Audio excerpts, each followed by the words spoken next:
Selamat siang Indonesia. Anda menyaksikan seputar Bali terkini pukul 11 WITA bersama saya Agus Cegetraya.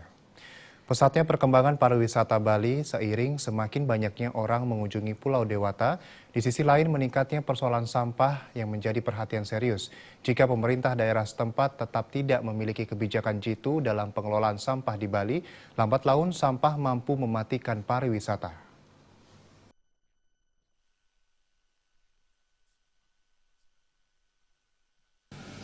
Meski telah menjadi salah satu destinasi pariwisata internasional, Pulau Bali hingga saat ini tidak dapat terlepas dari permasalahan sampah.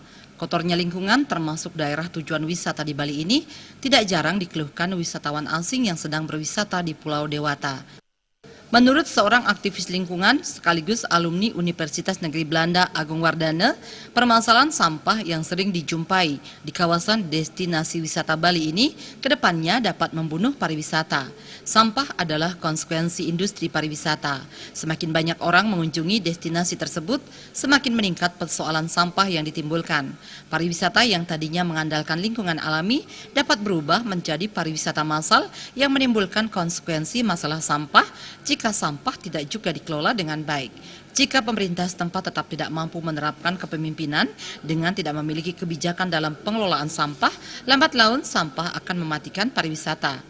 Dengan baik dan pemerintah tidak mampu menunjukkan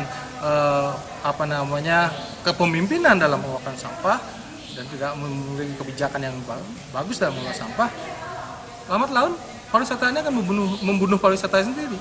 Jadi akan terjadi ya yang namanya itu tadi pariwisata turism, jadi pariwisata membunuh turism, pariwisata itu sendiri. Nah, ya sekarang tinggal posisi strategisnya ada di pemerintah. Agung Wardana mengatakan lebih lanjut, mengatasi permasalahan sampah yang dikeluhkan wisatawan dapat dimulai dengan komitmen pemerintah yang jelas melalui regulasi yang tegas dalam memerangi persoalan sampah di Bali. Indra Wijaya, Bali TV. Sekian seputar Bali terkini kali ini. Terima kasih untuk perhatian Anda. Salam Indonesia.